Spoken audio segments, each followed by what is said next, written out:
तो मैं कृष्ण कुमार और हम पढ़ रहे थे प्रश्नावली 1.2 में हम पढ़ रहे क्वेश्चन नंबर 2।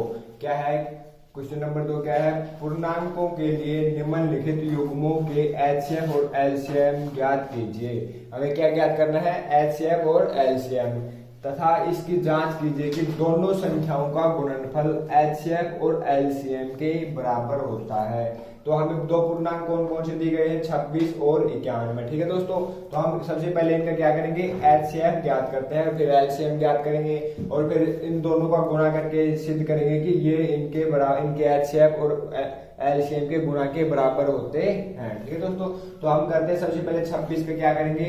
एलसीएम ज्ञात करेंगे। तो हम लिख लेते हैं 26 और एक तरफ क्या लिख लेते हैं? 91। ठीक है दोस्तों, अब 26 में कितने का भाग देंगे? 2 का। कितने आ गए? 13। 13 में केवल 13 का ही भाग जाता है, इसके अलावा किसी का नहीं जाता। तो यहाँ पर क्या आ जाएंगे? 26 के अभाज्य गुणनखंड क्या आ गए? 26 के अभाज्य गुणनखंड क्या आ गए दोस्तों? 26 के अभाज्य गुणनखंड हमारे पास क्या क्या आ गए? 2 और 13। ठीक है दोस्तों, तो इनको लिख लेंगे 2 और 13। इसी प्रकार 91 के अभाज्य गुणनखंड क्या आ गए हमारे पास? 91 के अभाज्य गुणनखंड कितने आ गए हमारे पास दोस्तों? क्या करेंगे? 91 में किसका भाग जाएगा? 2 का जाएगा? नहीं जाएगा।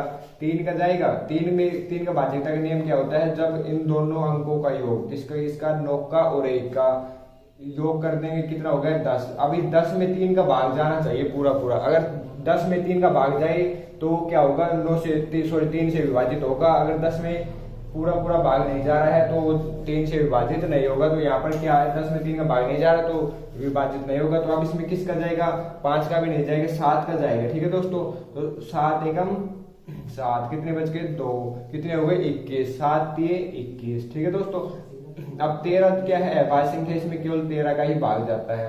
तो ये हमारे पास क्या आ गए? इसके अभाज्य गुणनखंड 7 और 13। अब हमें क्या ज्ञात करना है? एचसीएफ ज्ञात करना है। किसका ज्ञात करना है? 26 और 91 का।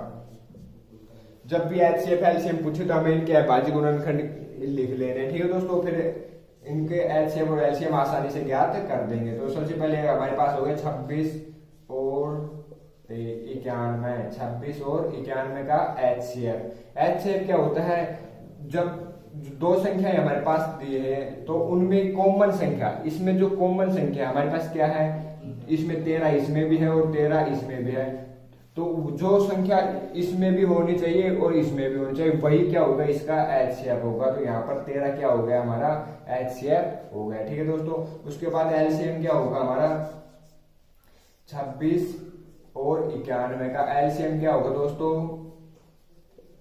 एलसीएम होगा, देखो इसको मैं मिटा देता हूं तो आपको अच्छे से समझ में आएगा। ये हो गया हमारे पास 13। अब देखो मैंने आपको बताया था एलसीएम लिखते वक्त क्या करना है हमें? अगर कॉमन सेम संख्या हो तो उनकी अधिकतम घात लेनी है, या फिर ठीक है दोस्तों, अधिकतम घात लेने और बाकी जो बच गए उनको यू का यू लिखना है। 2 इसमें है, इसमें नहीं है, तो इसको लिख देंगे। 2 हो गए हमारे पास। उसके बाद 13 की अधिकतम घात कितनी है? 1, तो उसको लिख देंगे एक बार ही। और उसके बाद क्या है? 7। अब इनको गुणा करेंगे तो कितने आ जाएंगे हमारे पास? 182। कितने आ गए दोस्तों? 182। ये इसका क्या हो गया? एलसीएम हो गया। किसका? 26 और 91 का। अब हमें क्या ज्ञात करना है? दोनों संख्याओं का गुणनफल। अब यहाँ पर लिख देंगे अकॉर्डिंग टू क्वेश्चन। ठीक है दोस्तों, इसे लिख देंगे अकॉर्डिंग टू क्वेश्चन को लिखेंगे AQT, शॉर्ट रूप में हो गया। अब क्या करना है? दोनों संख्याओं का गुणनफल। दोनों संख्याएं कौन कौन सी हमारे पास? 26 और 91। तो हम यहाँ पर लिख देंगे 26 मल्टीप्लाई 91 बराबर, आगे क्या है? एचसीएफ और एलसीएम। किनका? 26 और 91 का एचसीएफ और एलसीएम। तो 26 और 91 का एचसीएफ क्या है हमारे पास? 13। आगे क्या है? गुणा है, तो इसको गुणा में लिख देंगे।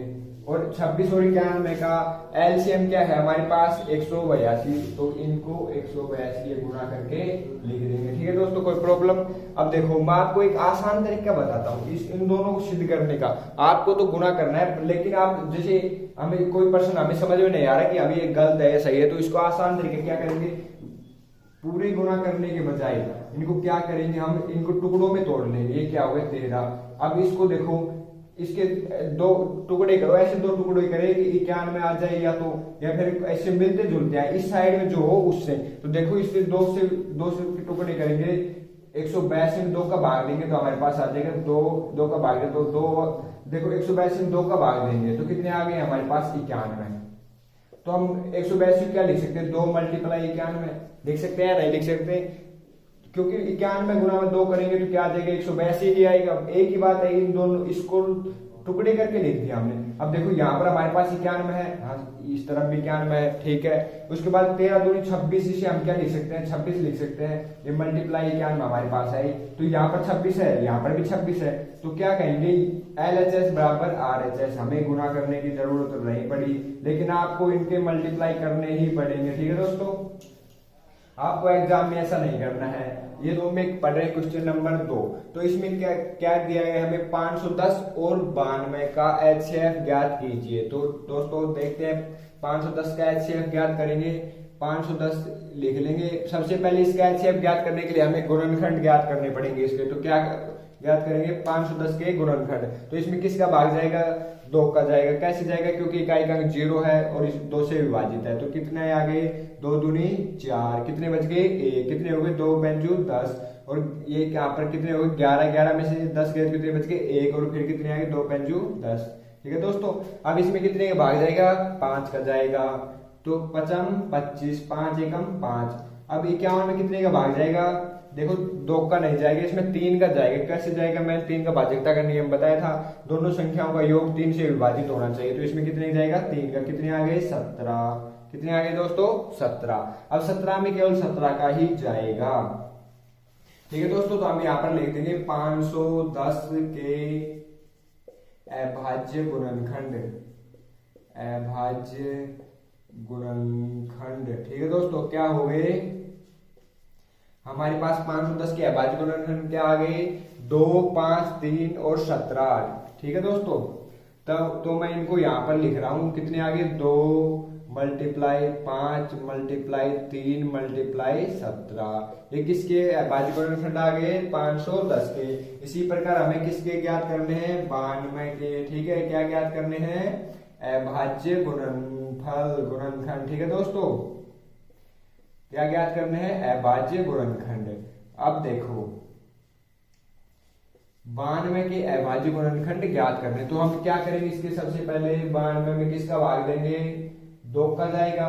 तो कितने आएंगे दोस्तों 2 चौके 8, 2 छक्के 12। अब 46 में किसका भाग जा रहा है 2 का, तो 2 दूनी 4, 2 तिया 6। अब 23 में केवल किसका भाग जाएगा 23 का ही। तो इसकी अभाज्य गुणनखंड क्या आ गए हमारे पास 2 गुना में 2 गुना में 23। कितने आ गए दोस्तों 2 गुना में 2 गुना में 23। ठीक है दोस्तों, अब हमें क्या लिखना है HCF ज्ञात करना है किसका 510 और 92 का। किसका दोस्तों 510 और 92 का।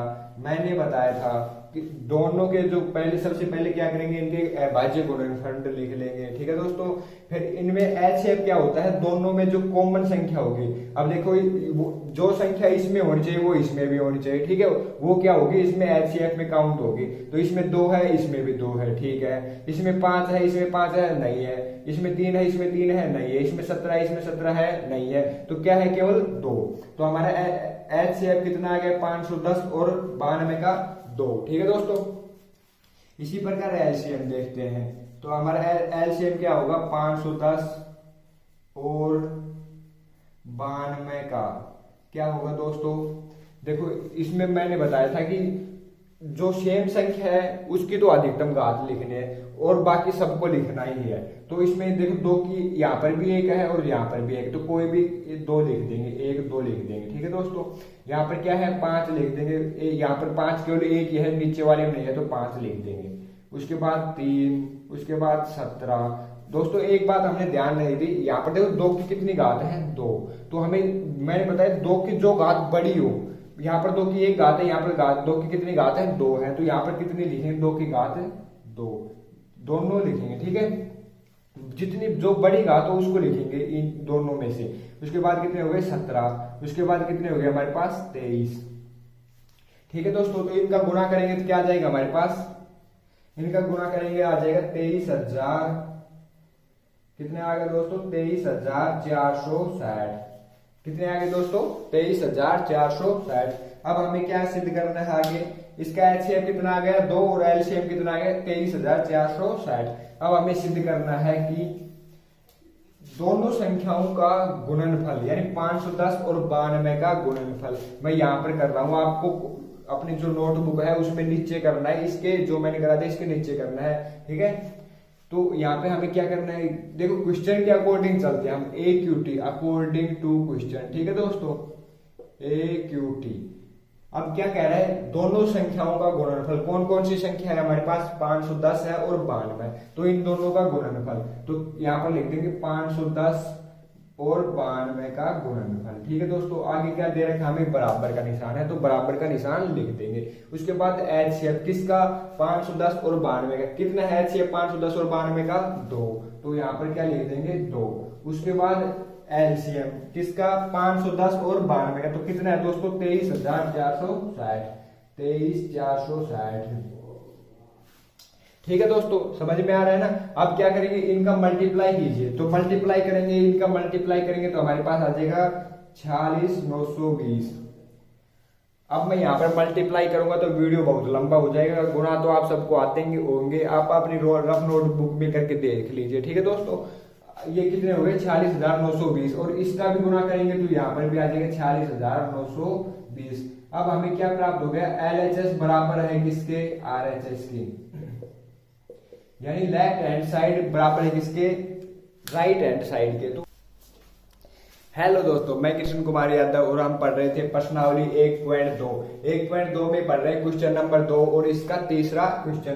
तो हमें क्या ज्ञात करना है, 336 और 54 का एलसीएम और एचसीएफ ज्ञात करना है। एलसीएम ज्ञात करने के लिए सबसे पहले क्या करेंगे, इनके गुणनखंड ज्ञात करेंगे, ठीक है दोस्तों, अभाज्य गुणनखंड ज्ञात करेंगे। तो हम सबसे पहले 336 के अभाज्य गुणनखंड ज्ञात करते हैं, तो 336 के, अब देखो 336 किसका भाग जा रहा है 2 का, तो कितने आगे 2 एकम 2, 2 छक्की 12 और 2 चौकी 2 अंठी 16, फिर कितने आगे दोस्तों 168, कितने के बाद 2 एकम 2, कितने बच गए 1, 13 हो गए यहाँ पर, और 13 फिर 2 छक्की 12, कितने बच गए 1, 2 अंठी 16। अब देखो इसमें कितने का भाग जा रहा है 2 का, 2 अंठी 16, 2 चौकी 8। अब इसमें भी कितने का भाग जा रहा है 2 का, तो कितने 2 चौकी 8, 2 दूनी 4, ठीक है दोस्तों। अब इसमें भी कितने का भाग जा रहा है 2 का, तो यहाँ पर आ गए 21। अब 21 में कितने का भाग जा रहा है 7 का, तो 7 के 21, और 3 में केवल 3 का। अब मुझे आशा है कि आपको अभाज्य गुणनखंड तो आते ही होंगे, आपने कक्षा 9 में पढ़ा था। तो हमारे पास 336 के अभाज्य गुणनखंड क्या आ गए 2 multiply 2 multiply 2 multiply 2 multiply 7 multiply 3, ठीक है दोस्तों। क्या आ गए 2 multiply 2 multiply 2 multiply 2 multiply 7 multiply 3, तो इसे मैं मिटान रहा हूं अब, ठीक है दोस्तों।